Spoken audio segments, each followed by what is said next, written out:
Tracey, Hanbury, one of the directors at the National Landlords Investment Show.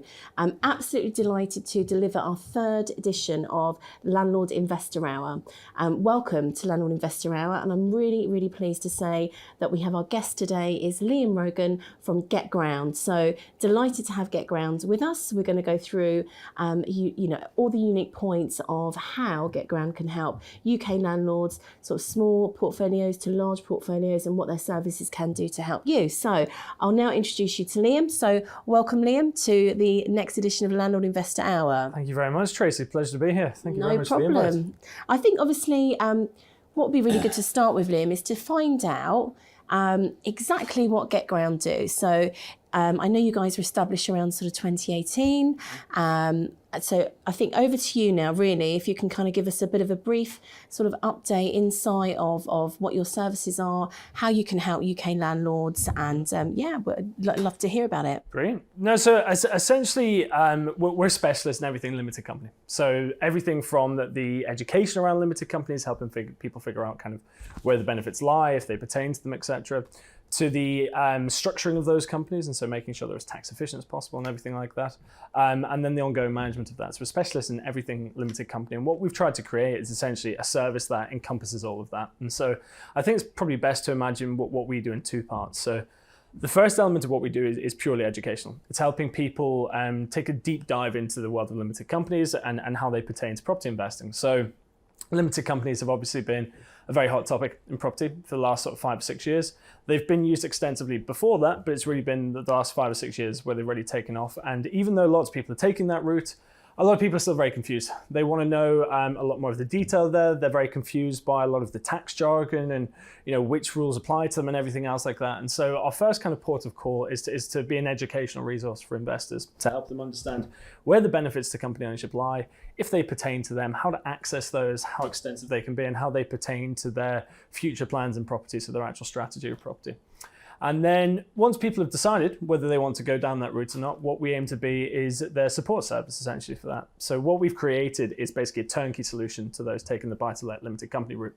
And so that is everything from the setup and the structuring of that company. So we've created a platform where we can do that very, very efficiently. And we will structure the company in a very high caliber way. So a lot of people, when you talk about setting up companies, will think, I'll just go to Companies House and I'll set them up there. I'll set a generic company up on Companies House, but a generic setup gets generic results, essentially. And so what we've done is we've dedicated an awful lot of time and energy to create companies that are basically purposely built for buy-to-let purposes. So everything from the shareholders agreements, the directors loan agreements, the articles of association are all structured in line with maximizing your returns on a buy-to-let investment.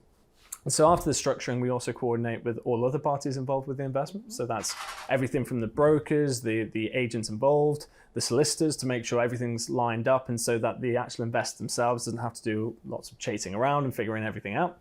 And then beyond that, we open up the company's bank account. Now, this historically is a particular issue, especially for those based overseas, but it's still not an easy thing to do here. So obviously, if you're running a limited company, a property business in the UK, your lender will require you to have a business account. And these can be very, very difficult to get hold of, doubly so for international investors. And we've created a very unique way in which we can open one of those automatically for all investors on the platform. And then beyond that, we look after everything. So we take care of all the financial administration associated with company ownership. And so that's everything from the accountancy, providing the registered office, providing the business account, corporate tax returns, annual financial statements, everything else like that. So basically trying to encapsulate everything under one roof. And then as a final point, we have basically our additional services. So we have our own mortgage partners. We have exclusive deals with mortgage lenders for limited company financing, property management, everything like that. And so trying to really simplify the limited company route, make it really, really cost effective and simple. Bring it all under one roof and allow people to take it in the most simple and easy manner possible.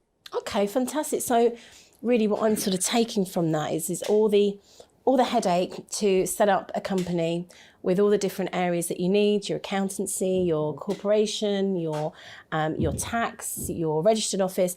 You can take all of that headache away and set that up. That's pretty much, that is it. So bring it all under one roof and just make it really simple and cost effective. Okay, brilliant. Okay, lovely. So my next sort of question really for you is, who are GetGround supported by, and how are you funded, really? Yeah, we're first and foremost a property technology startup, and our aim is to make the property industry a lot more efficient and allow people to do things better, essentially. And we've had the good fortune to have an awful lot of support in this. So as you said, we're relatively young. We're about 3 years old or so, but since our inception, we've had an awful lot of support from a variety of areas. And so we've had the good fortune to be backed by the UK government through Land Registry. So we've been partially funded, but through something called the Geovation program through there. But we also have a lot of private backers as well. So we have a lot of private equity and venture capital firms interested in us as well. And so we have had some rounds of funding from the likes of Mosaic Ventures, Hanbury Perks. Our most recent round of funding, which I think was sort of January of last year, was through QED Investors, which are a big American firm. And so we've really excelled in terms of funding, and it's allowed us to basically develop our services and our team from a very small number, which was about 6 when I joined, to I think we're over 60 something now. And we've got offices internationally. So we've got one obviously in West London, which is where I'm based out of, but we also have one in Hong Kong, we have one in Singapore. We're probably looking to grow that soon as well. And so, we've had a good fortune of being supported by both the government and private backers as well. And then more recently, we started doing work with the likes of the National Residential Landlords Association. So we work very closely with those guys. And so we'd like to think we're very well supported and well capitalized, and that people have an interest in seeing us succeed and growing. And since I can't remember what it was when I joined, but we had very few clients. And now I think we have over 5,000 investors on the platform right now in just the space of a couple of years. And would you say that's kind of UK investors? It's a real mix. So I think at the start it was there was a much bigger proportion was internationally based, more so due to how real estate works out there and kind of connections. But as our marketing's grown and as our partnerships with UK-based firms have grown, I would say we're probably maybe 70-30 UK to international at the moment. So it's very much shifted towards the UK side of things, which is brilliant because that is our core market and something we're trying to get more and more in front of. Yeah, fantastic. I mean, one of the sort of questions really, sort of based on clients, I mean, from our kind of landlord audience, if you like, and our subscribers and our database, we've done sort of significant research, and sort of minimum is really kind of around average 5, 10 plus, and then whether the sky's the limit. What would you say, if it's somebody that's starting up with maybe one property, would GetGround work for them? And would that help them sort of start, or were you looking for more sort of plus properties? It's a real mix, and that's I think one of the beauties of what we're doing is that it's really designed to pertain to everyone. So I think one of the kind of common misconceptions with the limited company route as a whole is that you need an extensive portfolio for it to be beneficial for you. That's not actually the case, and we've structured things and we've made things accessible in a way that from the first property onwards you can do that. So as much as it is beneficial for your portfolio landlords, of which we have many, we've got people on the platform with upwards of sort of 10, 15 properties. Yeah. And we've also got a lot of people with 1 or 2. Okay. And so I think one of the unique things we're doing is we're making the actual cost of taking that route very cheap. So in the past, I think a lot of people were put off by the associated cost of accountancy fees, bank accounts, tax advisors, everything else like that. And when you've got a small portfolio of maybe 1 or 2 properties, especially if they're sort of relatively low yielding, £1,500, £1,800 a year on those services is a huge chunk of your actual net yield. And so a lot of people would be put off by that, but because we've done things in a way where we can do things at scale and therefore cost effectively, we charge very cost effectively. And so we charge £20 per month to basically run all the financial administration of the company, so £20 excluding that. And so basically means from the first property onwards, it is affordable for investors to take that route. That's fantastic. I mean, another question, sort of COVID, I mean, did you see a great increase? Obviously people had, diversified, they'd thought about other things. They, a lot of property obviously, was, very successful in this awful time. But did you see an increase of people coming in, getting in touch with you guys? COVID was a really strange one because I think for businesses in general, I mean, COVID was something we haven't really seen before, that, kind of a global pandemic affecting business and general life in the way it has. And we, as a startup, businesses can weather things. Startups, it's, you really can't afford to have any big issues in your first few years. And so we were very conscious of how it would affect us, and it actually affects us very well, essentially. And so what we kind of saw after the initial kind of March period, where it was kind of slightly scary and things died down a bit, because people's sort of more traditional investments in stocks and shares and bonds and things like that were plummeting 20-30% over the course of a week. People were getting scared, essentially, and they wanted, a much more safe and sort of bricks and mortar investment, which is what property offers. And no matter what happens to the economy or the world or anything else like that, the reality is people always need a roof over their heads. Yeah. And property doesn't lose value in that way. So whilst you might, property might stagnate, as it seems to be a bit in London at the minute, it's rare you're going to have a 20 or 30% loss over the course of a week, is the truth. And a lot of people are seeing that, especially overseas as well. People are thinking, I'm going to pull my money out or at least diversify my investments, stick as much of it in property as I can. And that was obviously very beneficial for us. So actually, after that kind of initial month, things really took off for us. And since then, it hasn't stopped, essentially. Yeah, it's absolutely. Really I mean, that's good to hear. There's certainly, I know sort of personally from friends and family and colleagues that I know that did, had to do exactly that and really rethink everything. Yeah. Okay, well that's great. I mean, the other thing, what'd be really quite good, for our audience to understand is, can you give me an example of a case study, a typical client that you've got at the moment, or someone that's come on board with you and how you've helped them? Sure. Let me have a think. Probably one of the more recent ones I and a colleague of mine dealt with, basically a doctor based up in sort of the Midlands way. And he's, what was he, so late 40s, early 50s, and had this big pot of cash and was looking to kind of get into, more into the property sector, because he had 2 or 3 properties already, but they were bought pre-2015. He basically wanted to figure out, first of all, I want this for my retirement, but I also want to, before retirement, reduce my hours. So I think he was a consultant or something like that, and had the ability to do that.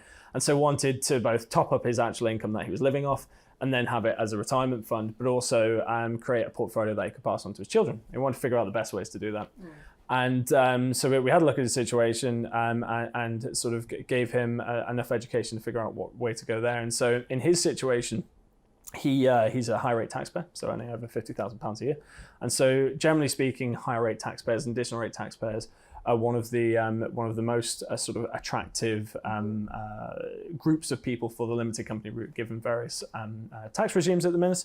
And so from minimizing his kind of tax liability there, it was very much the right route for him, especially him wanting to live off it. So he wanted to pull the money out of the company, and something he was concerned about by the limited company route was, hang about, well, if I pull this out of the company, if I pay myself a salary from the company, I'm not going to hit with an extreme income tax. And we said, well, actually, you can take your property income from your company very tax efficiently. And you can do it through a number of means, all of which we structure for. So dividends being one of them, but direct to loan repayments being another, which is something that he wasn't aware of as being a very useful way of pulling that out.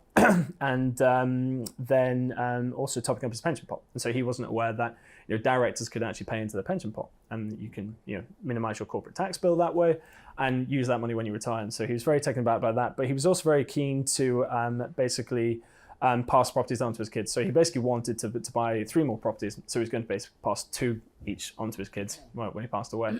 Unfortunately, we have the setup in which we can actually set each property up within its own SPV.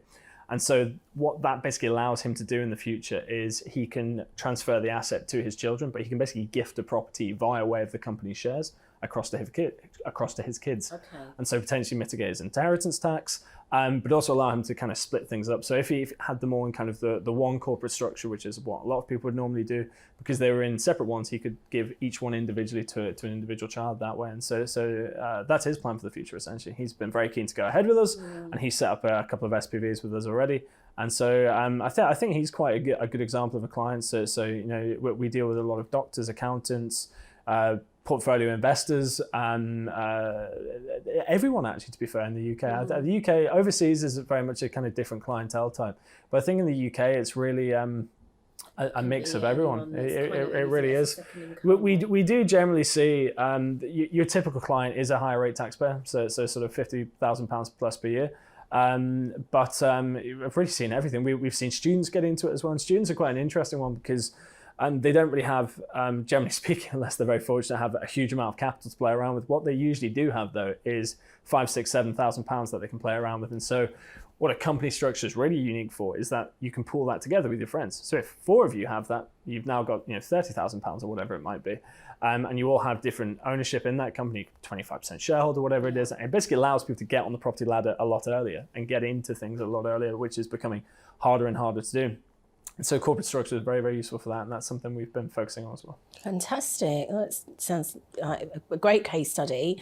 Another quick question before we get on to some taxing issues. So obviously, sourcing properties, do you work with companies that might help your clients source properties? So, again, that's sometimes the hardest thing is to actually find that property, isn't it? And try and find it below market value. And people that are busy that might have that other job and working. So how would you help them? Very much so. So right now, that in terms of who we work with, it's really quite an extensive network. So we don't, until relatively recently, we haven't actually really done any marketing. We're purely almost a referrals-based business. So what we've done over the past couple of years is gone off around the world and within the UK and partner up with mortgage brokers, developers, property agents, estate agents, even some accountants and things like that. And basically their clients who are interested in the limited company route, they are referred over for consultations with them and figure out kind of which route to take and how it pertains to them. And then we will obviously do all the settlement structuring and everything there. And so we work with currently everyone from the likes of Knight Frank in Hong Kong, Savills, the Berkeley Group, sort of global developers and things like that, down to 1 or 2 man operations. And so we work with a lot of new build developers in the UK, work with a lot of sourcing agents in the UK already. Typically speaking right now, most of our clientele, because of where they've originated from, so they have come from a broker or they've come from a property agent, say if they're referred from Knight Frank or whoever it might be, they have the property in mind already. Okay. And so we will be that ancillary service for them and help them out and do everything there. But what we're doing a lot more of now is organic lead generation through marketing activities, and those people less so. And so what we will be looking to do in the future is bring on more and more partners who we can basically determine have really great stock or a really great service. And we will definitely look to sort of push people their way as well. Sort of because the aim of the game is to essentially create a marketplace where we're giving people best access to everything, be that property, be that legals, be that property management, whatever it might be. So it's that whole turnkey solution, exactly. Isn't it? Yeah, so try to bring it all under one. Yeah, no, fantastic. I mean, so obviously onto some sort of taxing issues now, which is obviously always a huge issue for landlords. It's ever changing, that whole landscape. So one of the sort of questions really that I've got for you is, why the increase of popularity of using a limited company structure now, Liam? I mean, what would you say there is that popularity there? I think it's twofold. I think the first one being the obvious one, which is regulatory and policy change. So most of people watching this, or even if they haven't watched this, young investors who are very new to it, even though this is Section 24 is the big one. So 2015, mortgage interest deductibility, basically. And so since 2015, there was a phasing out of the ability under your personal capacity to deduct the entirety of your mortgage interest from your tax bill. Yeah. And that basically had a profound impact on the market and investors as a whole without being able to deduct that expense. And so some people ended up selling up shop completely. Some people just said, this just isn't profitable for us. But those who did want to stay in the game thought, hang about, we need to get work around this and figure out kind of what's the best way to kind of maintain the profitability of our investments. And companies are very useful for that, because the big difference between company ownership and private ownership is that under a company, you can deduct the entirety of your mortgage interest from your tax bill. And so that's been one of the key kind of tax efficiencies and pulls that has drawn people across. And generally speaking, it's become more expensive to become a landlord over the last couple of years, more SDLT and things like that. And so people looking for routes to sort of minimize that liability, and limited companies are extremely useful for that. And so I think that's been the first driver. But I think people's general education in general has become an awful lot better.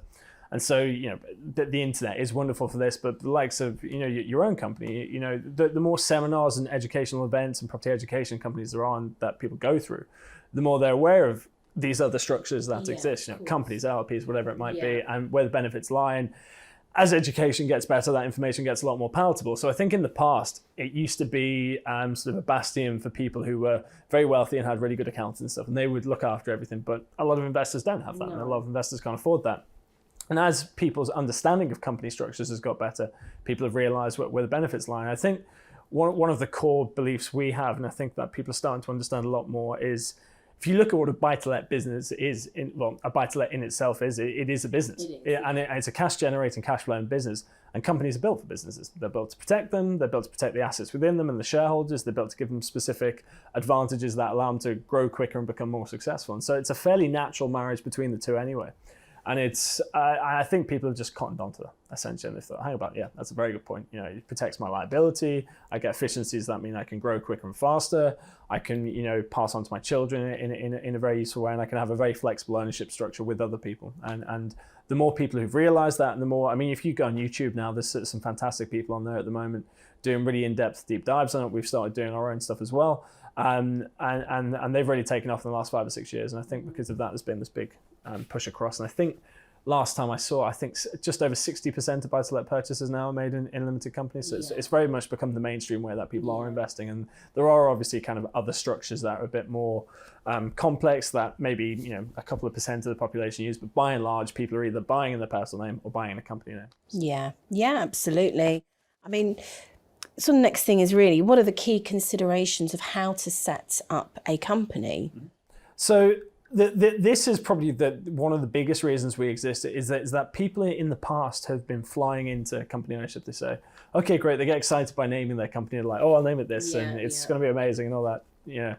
And they fly into it without giving it a lot of thought beforehand. And so if you think about what a company is, its inception, it's set up on Companies House. And so the starting point for a company is different. But if you think of Goldman Sachs and Costa Coffee, they're two very, very different companies. But their original starting point would have been companies like Goldman Sachs, probably in America, but the same principle. It starts at a central point where it's a company. It's the legal structuring after that determines what those companies become and what they can do and what activities they can engage in, what efficiencies they can get access to. Yeah.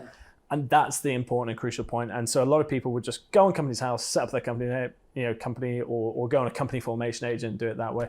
But as I said at the start, generic setup gets generic results. And so I think one of the biggest things people should be considering, and something we've put a lot of work and attention to, is how are you going to get your money out? So it's all good and well having it sit in the company and you've deducted your mortgage, interest and all your expenses and only pay corporation tax. And that's great. But how do you then get that money out of the company? And a lot of people at that point will go, I'll just pay myself salary. Salaries aren't very efficient. They're taxed at income tax rates. You have to pay national insurance contributions. You have to be PAYE registered, everything else like that. And then so people think, okay, well, I'll pull that all out via dividends. Well, dividends are great to a point, but if you're based in the UK, you only have a dividend tax-free allowance, and dividend tax can actually be very, very high. And so something that is super important to get in place is what's called a director's loan agreement or an owner loan agreement. It's basically a legal agreement we structure for our clients, which basically says, if we use you as an example, I, Tracey, am opening this company. I want my company to purchase this property. My company, as things stand, doesn't have any capital in it, doesn't have any money in it to buy this property. So I, Tracey, the director and owner of this company, I'm going to lend my company the money to buy this. Once you've lent that, the company can obviously buy the property, but that company, your company, now owes you that money back. And so you can then repay that capital back to yourself over time from rental profits without any further tax on those repayments, because it's the repayment of debt. And so it's a really tax efficient way of getting your money out without being stung with extremely high taxes. And that's something that people often don't know about when we speak to them. Those who do know about it will often kind of make the faux pas of quite often applying a really high interest rate to that loan because they think it mitigates their corporation tax. And that's another thing that people don't quite understand, because there's a number of areas to consider there, things like transfer pricing regulations and things like that. But essentially that interest is actually taxable at income tax rates rather than corporation tax rates. And so it can actually, generally speaking, be inefficient to do that. And so it's something we help people understand is whether or not an interest rate would be beneficial to their own loan. And by and large, it isn't.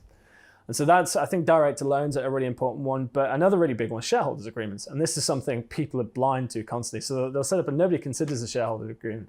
And it's so important in ensuring the security of the assets within and your ownership in it. Because when you're owning with other people, be it family, be it friends, or be it with business partners, things happen. I know that's a very general statement, but things do happen. People fall out. COVID happens, global pandemics, global recessions. roofs cave in, tenants sue you, whatever it might be. And a shareholders agreement is super important in establishing kind of ownership rights and for all involved and what happens in the case of difficult situations, etc. It's something people pay very, very little attention to. Now, I think part of the reason they do is you can get a general shareholders agreement anywhere, but they're usually not particularly good. But if you get a good one, a lawyer will typically charge you really quite a lot for that. So you get quite a few £1,000s for that, and that's something we've actually gone off and created ourselves with. A very prestigious global law firm called CMS Law to make sure we can provide that for all our clients. So that's included in everything. That's no additional cost or anything else like that, and basically allows the protection of the shareholders involved in there. So I think shareholders agreements and directors' loans, very important. I think when considering company setup as well, this is a really simple point, but registered offices. People will go ahead and just put their own address down, and then suddenly they're getting spam after spam after spam coming through their letterbox. The issue essentially with having your own property address as the registered office for the company is that it's publicly available. Anybody can go on company's house and see that Tracey Hanbury lives in 123 XYZ Road, and generally speaking, it's probably more of a nuisance, but there is a potential security threat there. Somebody find out where you live, and it's usually very, very hard to figure that out. Had that personally happen when my accountant made a mistake of put my home address in. Oh, really? Exactly, and it can be a real nuisance, and so it's important to find a provider who provides a registered office service. And so typically they cost sort of £10-15 a month generally. But that's something we've also incorporated into our service. So we are the registered office for the company, and so that's included in that £20 a month. There's no additional fees for anything like that. And what we will essentially do is all company-related documentation, everything that comes through will come to us.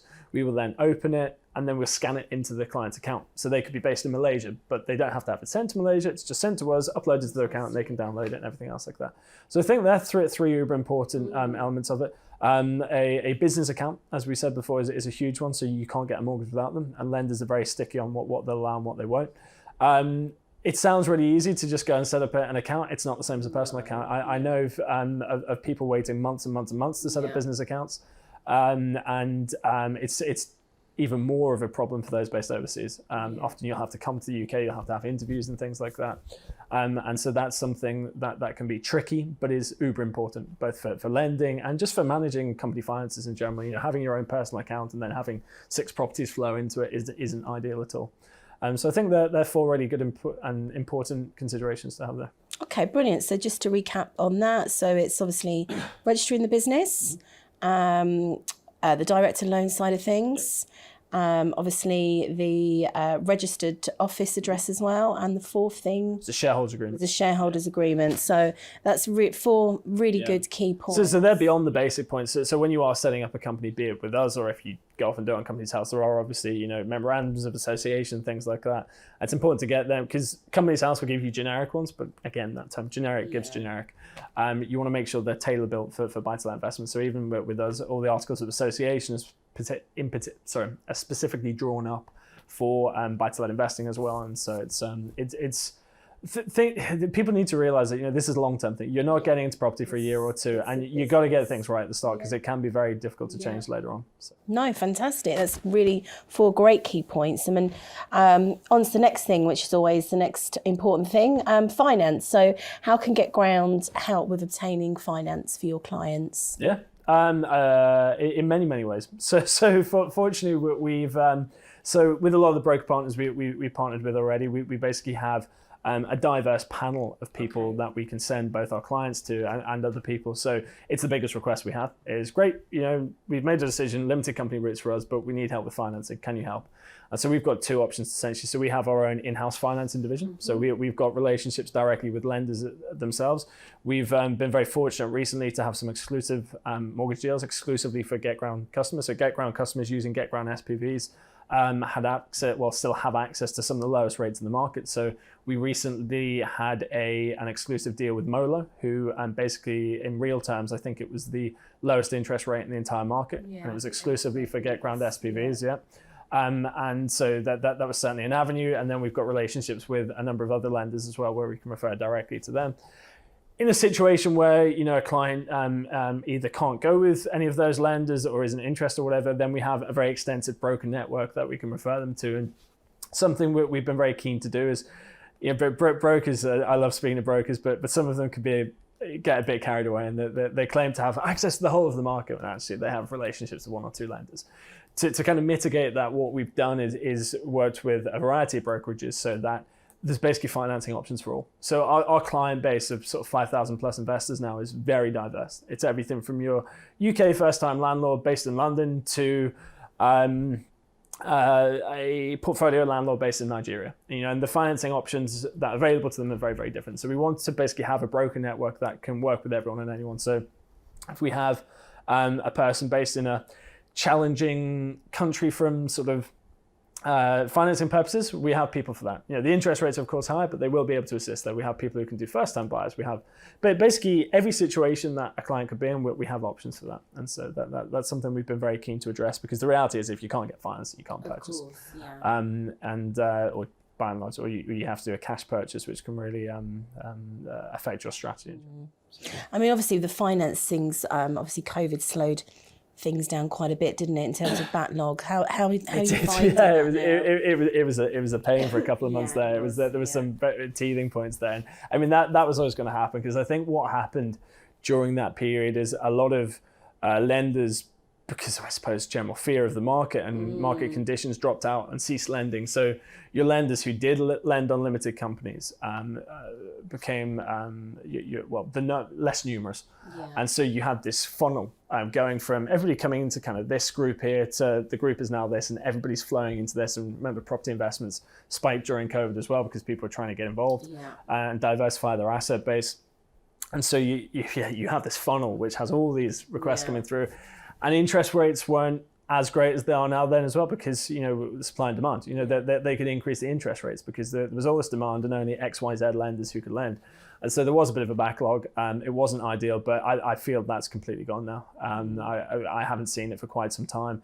Interest rates are coming further and further down. I know that that is often a concern of people is, but are the interest rates not, precisely, precisely. But people's concern around interest rates and, them being slightly higher in limited company than they are personal name.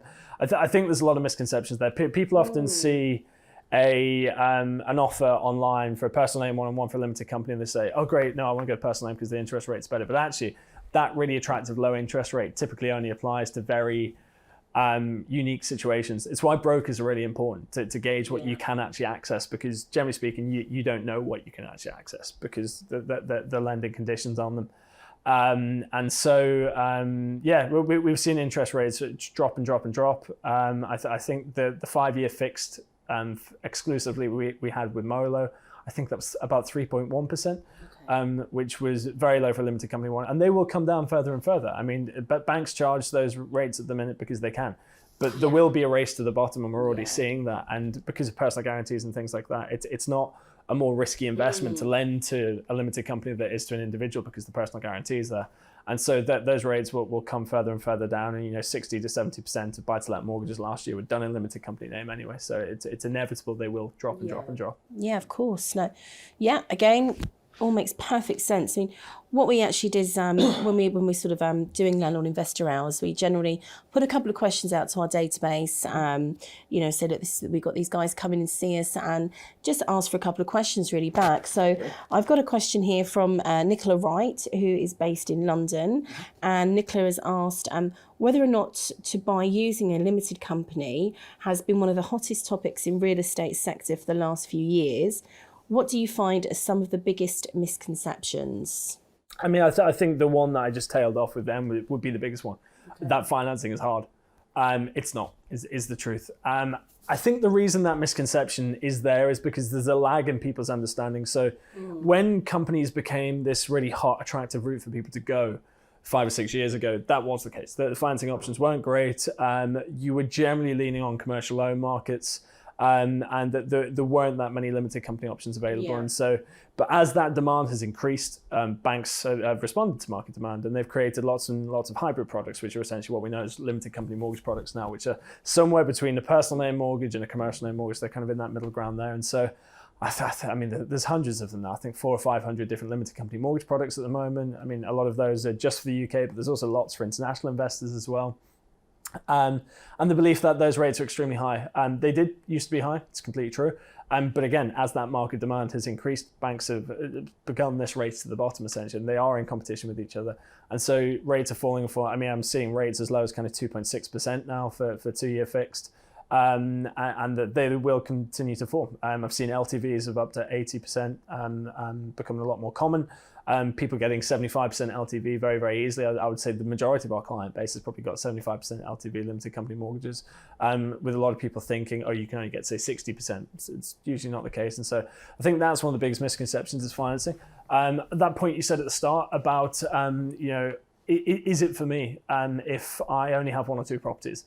I think if you're going with more traditional providers, sometimes that is a consideration because they can be very expensive. The typical cost of running a limited company in the UK with kind of providers similar to ourselves and with the services similar to ourselves is sort of £1,700, £1,800 plus per year.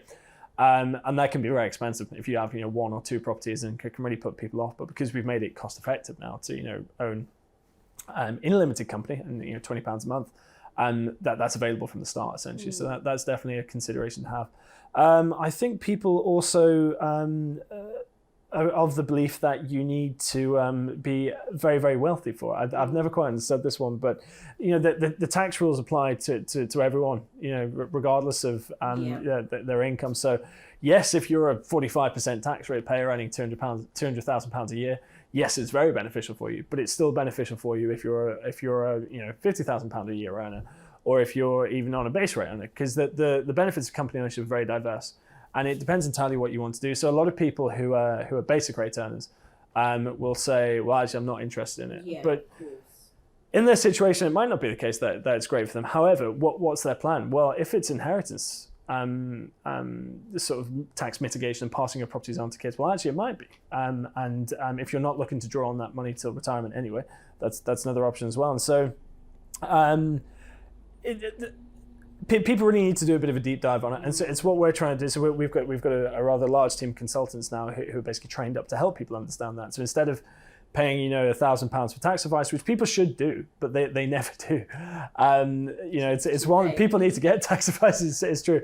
We can give people a general idea about the situation, and we can educate them. So we will never advise people on what route to go, but we will give them enough and as much detailed information as possible to help them make that decision themselves. Again, they should go off and do it, but because they often don't, I think we're quite a handy service because it's amazing how people do this. You're investing in a £500,000 property and you won't pay £600 for tax advices. Yeah. It's very silly. Yeah. And something I would recommend all people do, but we can give them that initial information to help them see, okay, well, you're interested in inheritance, or you've got your kids here, or you're on a help to buy loan. You might be a basic rate payer, but your help to buy scheme might not allow you to purchase in your personal name. Well, an option could be a limited company. It's worth looking into their own situation there and the scheme they're on and everything like that. So yeah, I think that's definitely one of the big misconceptions. I think that it's hard to take the route can be. So you have this weird mix that there are some people who think it's really easy to set up a limited company, and it is. You can go to a company's house.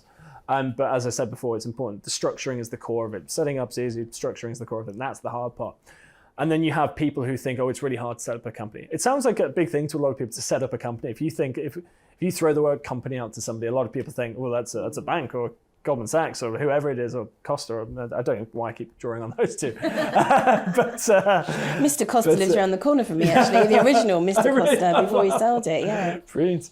But then, yeah, you have this group who think it's really complex. Oh, it's such a big thing to set up a company. I mean, the way I always describe it to partners and then to clients sometimes is, just think of it as a box around your property. Yeah. It's this invisible box that sits around your property and allows you to do things much more efficiently and gives you a number of advantages.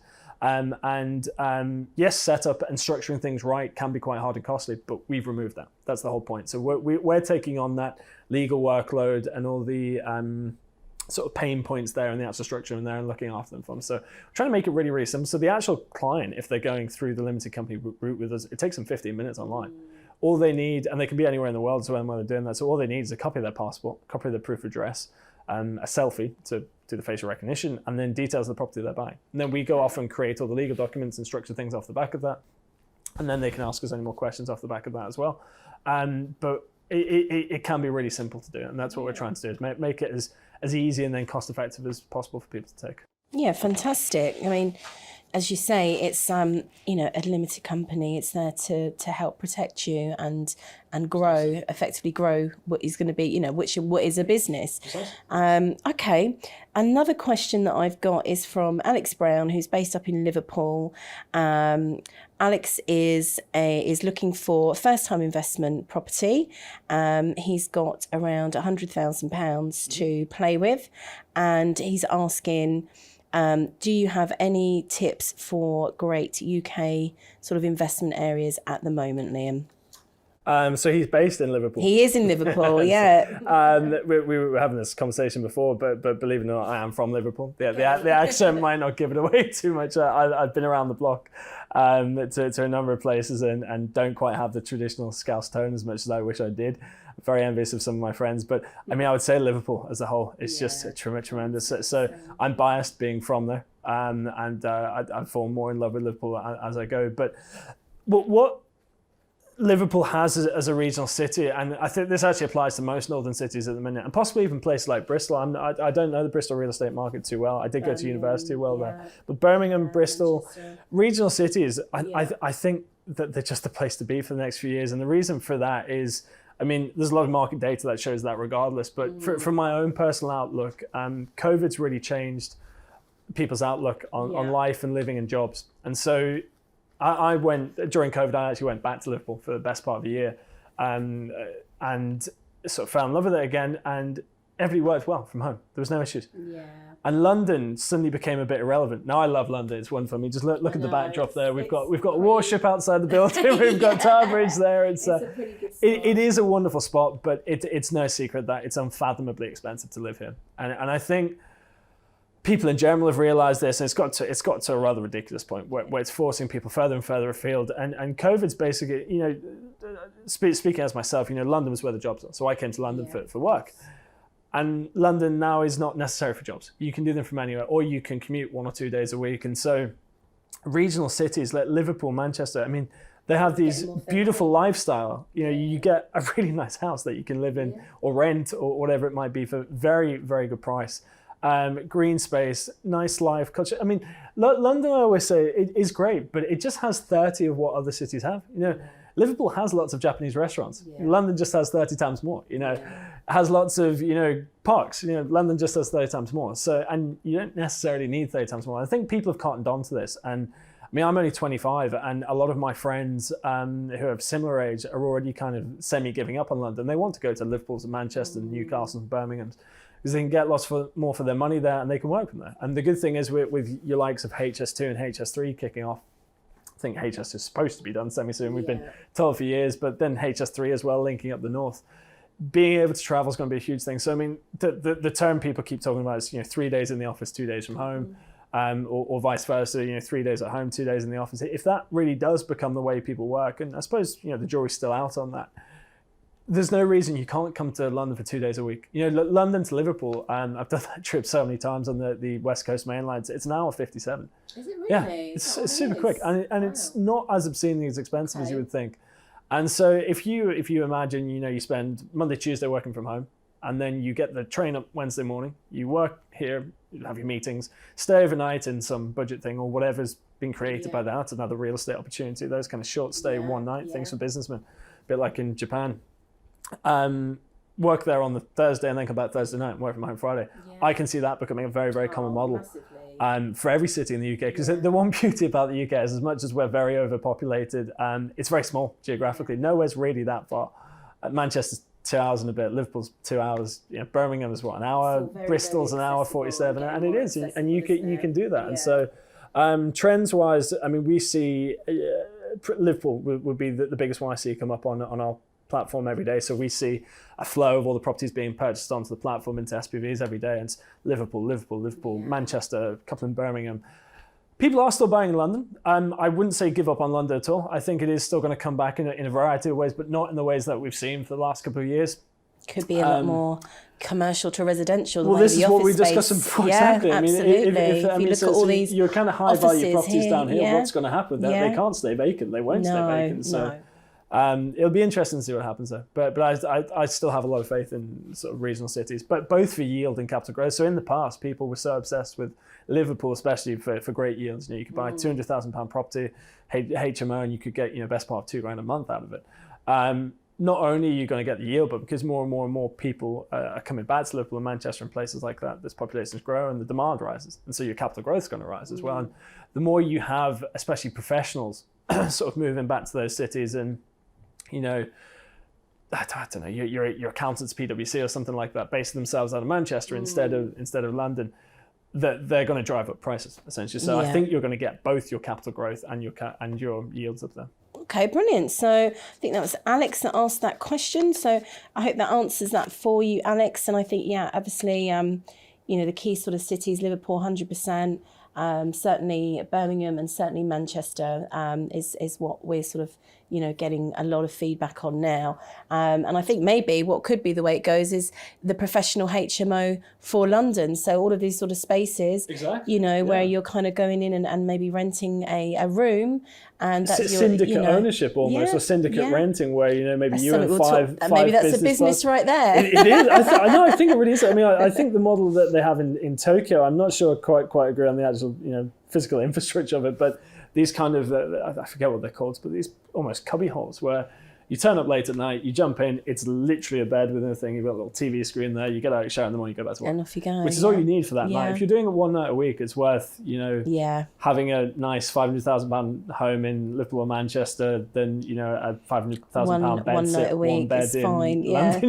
You can cope with that. You can Absolutely. make it. And you've got 2 days at home working from home. So Precisely, No, that's great advice. I mean, been really, really, really good talking to you today. If you sort of just give us a little roundup, Liam, on terms of, the USPs, unique selling points for GetGround services, and just a little snapshot really of what those USPs are, please. Yeah. So I think that the big one being the education associated with it. So the limited companies are still confusing. Investment structuring in general is confusing. In fact, property can be confusing. Yeah, that's why we have property education companies. Yeah. The reality is, even established landlords, you need to always be learning, and that's something. There's many of our clients have 10 properties already, and then we'll tell them something new, and they'll be like, okay, great. Oh wow, I didn't know that. Okay, that's really interesting structure. Oh, I want to leave it to the kids in this way, and so education is a huge part of what we do. Again, you should always be getting tax advice, but we're a great place to at least begin your understanding of things. Yeah.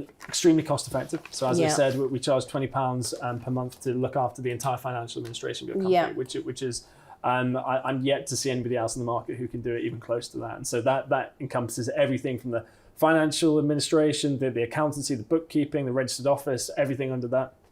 And it's all under one roof. We're trying to make it as simple as possible. So the actual journey from your going on or being intro to a consultant to your company and everything being set up can be as little as 2 days. So we've had people referred. We dig into their situation. They decide that's where they want to go. They get set up on the platform. It takes them 15 minutes. Because of the government funding we've had through HM Land Registry, we've actually managed to incorporate our own platform and our own technology directly with Companies House API and directly with HMRC's API, so we can do things very, very quickly. And so the company's kind of set up generally within 24 hours. Okay. The legal documents are there for you to sign, and you can essentially complete into that company the day after. And then everything's looked after from there on out. And if you want your financing options, you know where to come. We will constantly have more and more exclusives at the bottom of the market. Like I say, the 3.1% for a 5-year fixed with Molo that we had before was, I think, in real terms, the lowest in the entire market. And that was exclusive for GetGround members. So I think that's a very important USP. Just from a general organizational standpoint, so there's so many different softwares out there and everything, but we're trying to make it super easy to understand your portfolio. And so we basically split out each property into its own SPV on the platform so that people can not just understand the macro of their company and see, we've got one big cash flow coming in, one big cash flow coming out. They can understand at an individual level. So they can understand, each cash flow going into each property. What do I need to change here? Every year I can see my financial statements and everything for not just the entire portfolio, but individually. And I can make a decision to change property management agents. This guy's ripping me off. Or, I need to refinance it. That's a really high interest rate, whatever it is. And it removes that kind of confusion. And, the property as a whole is quite archaic. It's quite backwards compared to other financial markets. So if you think of your traditional kind of investment, stocks and shares and things like that. Financial markets are light years ahead in terms of efficiency and doing things in the best way possible than property. Everything's very manual. Just look at conveyancing solicitors. Yeah. It's obscenely long amount of time to do what are realistically simple operations. And so we're trying to just make it as efficient as possible so that people can buy and sell much more easily. People can understand their portfolio better. They can do it cost effectively. They can ensure that they're actually making the most out of their investments and they're not losing thousands and thousands a year in unnecessary costs and unnecessary taxes, and just increase general efficiency in the property industry in the UK. Fantastic. Okay, so those are some great unique selling points, from sourcing to setting up, to financing, to your tax worries. It really is a whole solution that you offer. So one more question, Liam, before we kind of wrap this up. So is there any introductory offers, or is there any sort of anything that you can offer our members, our subscribers today at the Landlord Investor Hour National Landlord Investment Show? Yes, we do. So right now we actually have a deal on for that, which is essentially the actual setup fee of our company, of your company for you to join the platform has been reduced massively. So because of the extensive work we do in the background, we would usually charge a much higher fee. But currently we charge £99 excluding VAT to actually set up and structure the company. And so that's an exclusive deal for the next, I think it's the next month or so. And so if you are interested in that, please give us a shout. I'm sure you'll share my contact details and everything else like that and how to get in touch with GetGround, and then we can book you in for consultations. Consultations are also all free for all Landlord Investment Show attendees. And we can see if we can help you out there. Yeah, fantastic. I think what we'll do is we will set up a code that we will send to you guys. So obviously you can quote that code and be eligible for that £99 offer from GetGround at the moment. So yeah, I think, really great information. I think the most important now, Liam, is how do we get in touch? How does people get in touch with you? So if you'd like to just sort of tell our audience what your website address is and give them a little bit of direction of how to get in touch with you. Excellent. So I assume this will also go up on the chat as well. But the website address is www.getground.co.uk. And my email address, I believe, will be posted as well. But for those of you watching right now, my email address is liam.rogan, so ROGAN, at getground.co.uk. And that's probably the best way to get in touch with us as well. But again, I'll provide you with my contact details as well. So anybody interested in that can come directly to us. We can get you booked in with one of the consultants and see how we can help there. Okay, lovely. Thanks, Liam. Great. Also, look out, guys, for the next two sort of all our shows where GetGround will be exhibiting and will be available on the day to speak with you guys. So we'll share some information and look out for some information on the upcoming shows as well at the National Landlord Investment Show. But once again, Liam, thank you so much for joining me. It's been a pleasure. Oh, it's been great. And the sun has actually come out and it's dancing on the River Thames, which is lovely.